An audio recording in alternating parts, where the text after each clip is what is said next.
The Hope Squad, or High Orbit Precision Entry Squad, was a 4-man squad of specialized clone commandos that played a significant role in the Grand Army of the Republic's Special Forces operations. During the final months of the Clone Wars, the Hope Squad was sent to the planet Yorn Skot to rescue an Ugnaught Jedi Master named Treetower after he was knocked unconscious while performing a cargo recovery mission on the planet. During the operation, the Hope Commandos performed a highly dangerous extraction attempt for the Jedi Master and his high-value cargo target. I'm going to break down exactly how the Hope Squad of clone commandos bravely gave their lives to rescue the Ugnaught Jedi Master and the extremely disturbing discovery that was made. Before we get into it, make sure you hit the subscribe button for more awesome Star Wars lore content. 30% of you aren't subscribed at the moment, so make sure you hit the big red button down below if you enjoyed the video. The story begins with the member of the Hope Squad, simply known as Yellow Commando, receiving a worrying distress signal from Republic Command. The signal informs Yellow Commando that an Ugnaught Jedi General named Treetower had been sent to intercept an illegal shipment of goods that was being smuggled to the Trade Federation separatists. The distress signal also goes on to tell Yellow Commando that something had gone horribly wrong during the mission, leaving General Treetower in an incredibly dangerous position. Republic Command then rapidly reprioritizes the previous missions of the Hope Squad and moves the mission to rescue Treetower to top priority. Yellow Commando accepts the mission and sets his full focus to finding the lost Jedi and intercepting the clankers that are holding him hostage. Republic Command and the Hope Squad still had absolutely no idea what was so important about this cargo shipment that Treetower was trying to recover, but it didn't matter. The Hope Squad were completely dedicated to rescuing and recovering Treetower no matter what it took. To begin their mission, the Hope Commandos were placed inside of tiny, extremely cramped escape pods, which were specifically modified for high precision orbital entry. This, of course, is where the name Hope comes from. These 4 clone commandos were specifically created and trained to be proficient at entering high-risk situations such as rescue missions on a moment's notice. Orbital entry through tight single-person capsules was the quickest way to get a clone down to the surface of a planet without alerting the hostile enemy forces on the ground. Let me know down below if you can think of any other battles throughout the Clone Wars where these guys might have been useful for quick rescue and recovery missions. The Hope Troopers were then swiftly blasted out of their Acclamator-class assault ship, traveling rapidly to the surface of Yorn Skot, ready to rescue the Jedi General. The Hope Squad capsules burnt up as they entered the thick atmosphere of Yorn Skot, but their plating allowed them to arrive deeper into the tinted skies of Yorn Skot without much degradation or damage to the pod. As the Hope Commandos were about to exit their escape pods, they did wonder why Treetower was so certain that it had to be him that took the cargo recovery mission instead of any other Jedi, despite him never having been placed in a truly dangerous situation before, and probably never having left the safety of the Jedi Temple on Coruscant since he was a young boy. Despite these thoughts, the Hope Commandos quickly refocused on the mission at hand and reaffirmed their immense loyalty to the Jedi Order and the General. Moments after, the Hope Troopers activated the firm release handles on their capsules, separating them into 2 pieces, allowing a rapid exit from their pods. As the pods drifted away from the clone commandos, they activated their carefully modified combat umbrellas, which allowed them to direct their movement to the floating platform nearby.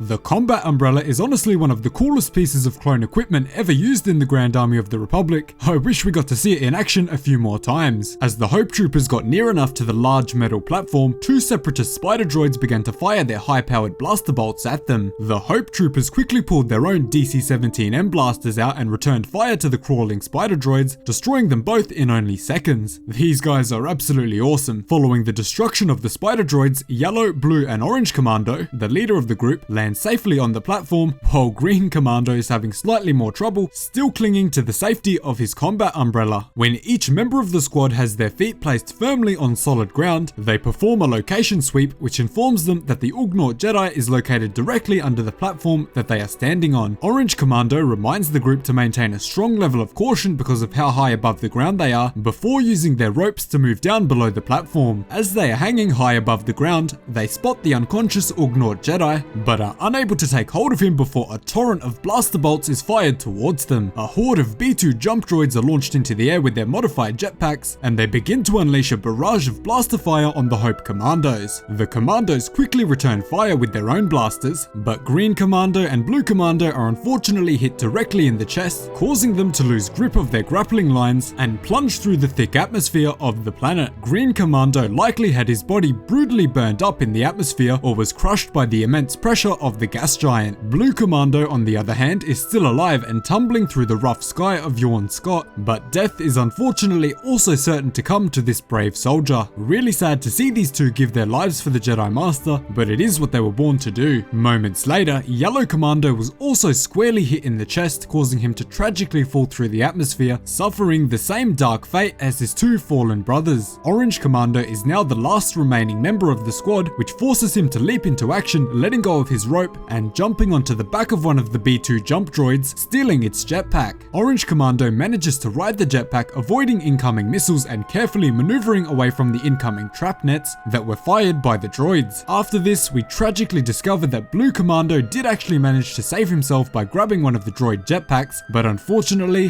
one of the electrified nets caught him, electrocuting him and blasting the jetpack to millions of pieces along with Blue Commando. Such a sad death for a brave trooper. Orange Commando does eventually get caught by one of the electric nets, but quickly manages to round it up and throw it back at the battle droid who fired it. This allowed him to remain attached to the flying B2 battle droid, grabbing onto the thickest part of the net. From this aerial position, Orange Commando was able to fire the blaster at the other swarming battle droids, destroying one at a time until he slowly defeated all of them. After successfully taking down the other jump droids, Orange Commando directed the battle droid that he was riding to move down below to the unconscious Jedi. Thankfully, Orange Commando arrived under the Ugnaught Jedi just in time as his brown Jedi robe ripped, sending him tumbling through the air. Orange Commando grabbed him by the top of his robe and took him to safety atop the captured battle droid. At this point, Orange Commando took his vibroblade out and cut into the back of the B2 jump droid, destroying its jetpack. Following this, Orange Commando knew that he had to leap away from the B2 battle droid incredibly quickly, or he would plunge down to the core of Yorn Skot along with the Ugnaught Jedi. Fortunately, he was able to just barely grab hold of the grapple rope that he had placed earlier, with the Ugnaught grabbing tightly onto his other hand. Jedi Master Treetower then rushed over to the cargo shipment the moment his feet touched the ground, leaving Orange Commando lagging behind to open up the container. As the Jedi opened the container, Orange Commando thought to himself, whatever they were smuggling better be worth losing my three brothers for. Inside, we discover the shocking and twisted truth behind the Separatist cargo mission. Treetower's fellow Ugnaughts were being used as slaves by the Separatists to work in the droid factories of Geonosis. Not just the men, but the women and the children too. In the end, 3 of Orange Commando's men gave their lives to save a large group of Ugnaughts who were destined for slavery, and Treetower almost gave his own life to save them too. Despite the heavy and saddening loss, Orange Commando accepted this mission as the price of war and vowed to remember his fallen brothers for their brave actions. So that is the story of how the Hope Commandos gave their lives to save Ugnaughts from the harsh life of slavery in the droid factories of Geonosis. Let me know down below what you think of the Hope Squad and their brave sacrifice to save the Ugnaughts. Hope you enjoyed the video. Thanks so much for watching. Cheers guys, hope to see you in the next one.